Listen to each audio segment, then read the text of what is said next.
Iran's military is decimated. The damage to the regime, to the nuclear program, to the missile production capabilities, immense, and it'll take them many, many years to recover. Basically, everything this regime has except the national energy system, which damaging that would harm ordinary Iranians en masse, and the cheap stockpiles of missiles and drones that they need to close Hormuz indefinitely, pretty much. Everything except those things has been smashed. And rebuilding all those things will be extremely difficult given the sanctions and given the limits that are placed on Iran. And Iran is not going to come out of this handing over the uranium enrichment capabilities and digging out the uranium stockpile and handing it over to the Americans or the Russians. And so Iran is massively set back in many conventional ways. But it nevertheless has the ability to still retain this one great hope. It wants to make America's retreat from the battlefield into an Israeli retreat as well. And that's what you should be watching in the very short term. They're refusing to open Hormuz until Israel stops its own airstrikes against Hezbollah in Lebanon. Israel said publicly that the ceasefire does not include Lebanon. Pakistan, which mediated the ceasefire, said it does. Iran said it does. The Americans said it doesn't. It seems to be that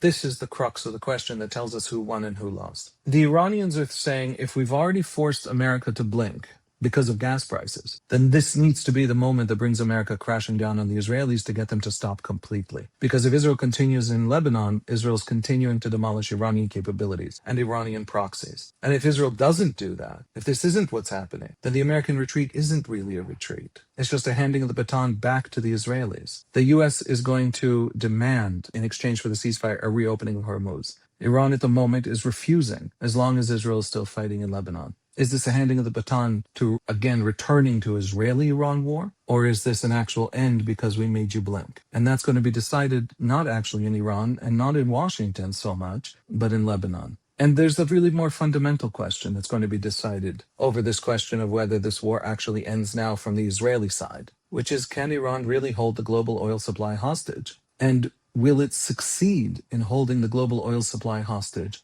Is Hezbollah enough of a reason for Iran to hold the Straits of Hormuz hostage? And where does the blame get apportioned on the world stage if Iran is still holding up the oil supplies because Israel's bombing Hezbollah in Lebanon? And so I think the Trump administration is pulling back, trying to stabilize oil prices, reopen Hormuz, saying, hey, Israelis, we're not going to lose an election for you. But also saying the actual war to bring down Iran just enters a lower simmer, which is the Israelis against Hezbollah. And we'll pick it up again after the election season or whenever is convenient or useful or intelligence tells us we can hit something valuable. I don't know the answer to all these questions. But if you're thinking in these terms, then you're paying attention.